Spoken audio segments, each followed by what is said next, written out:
بسم اللہ الرحمن الرحیم۔ انشا وائس کے ناظرین کو ہمارا سلام پہنچے۔ مجاہد ملت حضرت مولانا محمد عبدالستار نیازی فرماتے ہیں کہ گجرانوالہ کے ایک بزرگ علی بخش کے پاس آئے اور کہا کہ انہیں علامہ اقبال کا کوئی واقعہ بتاؤ۔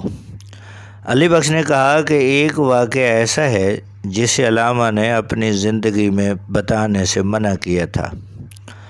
وہ واقعہ یوں ہے کہ ایک روز نصف شب علامہ اقبال بستر پر لیٹے ہوئے تھے، بے حد بے چین اور مضطرب تھے، دائیں بائیں کروٹ بدلتے تھے۔ اچانک آپ اٹھ کھڑے ہوئے اور کوٹھی کے دروازے کی طرف گئے۔ میں بھی پیچھے چلا گیا۔ اتنے میں ایک پاکیزہ بزرگ اندر داخل ہوئے۔ ان کا لباس خوبصورت اور سفید تھا۔ انہیں آپ اندر لے آئے اور پلنگ پر بٹھا دیا اور خود نیچے بیٹھ کر بزرگ کے پاؤں دبانے لگے۔ اس دوران علامہ صاحب نے ان سے پوچھا کہ آپ کے لیے کیا لاؤں؟ انہوں نے جواب دیا کہ دہی کی لسی بنا کر پلا دو۔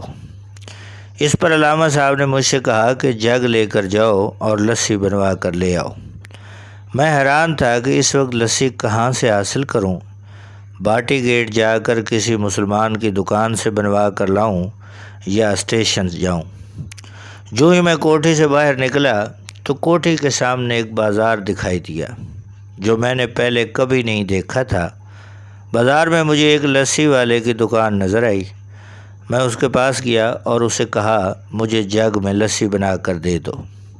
اس نے جگ مجھ سے لے کر اچھی طرح دھویا، پھر ایک دہی کا کونڈا اٹھا کر اپنے گڑوے میں لسی بنائی اور جگ میں بھر دی۔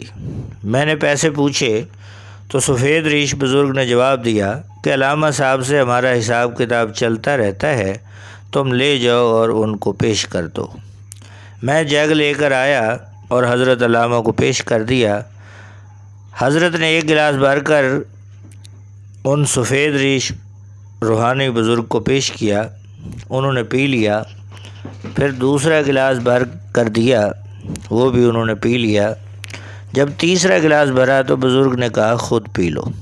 کافی دیر تک علامہ اقبال ان بزرگ کے پاؤں دباتے رہے اور باتیں کرتے رہے۔ کچھ دیر بعد وہ بزرگ اٹھ کر کھڑے ہوئے اور کوٹھی سے باہر نکلنے کے لیے چل دیے۔ علامہ صاحب بھی ان کے ساتھ نکلے، میں بھی ان کے پیچھے چلا۔ وہ بزرگ کوٹھی سے باہر نکلے تو اچانک غائب ہو گئے۔ میں حیران تھا کہ یہ کون تھے، اب کہاں چلے گئے؟ اور پھر وہ سامنے بازار بھی نہ تھا جس کی ایک دکاندار نے مجھے لسی بنا کر دی تھی۔ اس دن میں نے علامہ سے پوچھا حضرت یہ بزرگ کون تھے اور دکان پر بیٹھے ریشہ دار بزرگ کون تھے؟ علامہ اقبال نے فرمایا میں ان کے نام بتاتا ہوں لیکن میری زندگی میں یہ واقعہ کسی کو نہ بتانا۔ جو بزرگ کوٹھے میں تشریف لائے اور لسی پی حضرت خواجہ معین الدین چشتی اجمیری تھے، اور جس بزرگ نے لسی بنا کر دی وہ داتا گنج بخش تھے۔ اگر آپ کو ہماری یہ ویڈیو پسند آئی ہو تو ہمارے چینل کو سبسکرائب کریں، بیل آئیکن کو پریس کریں۔ اللہ حافظ۔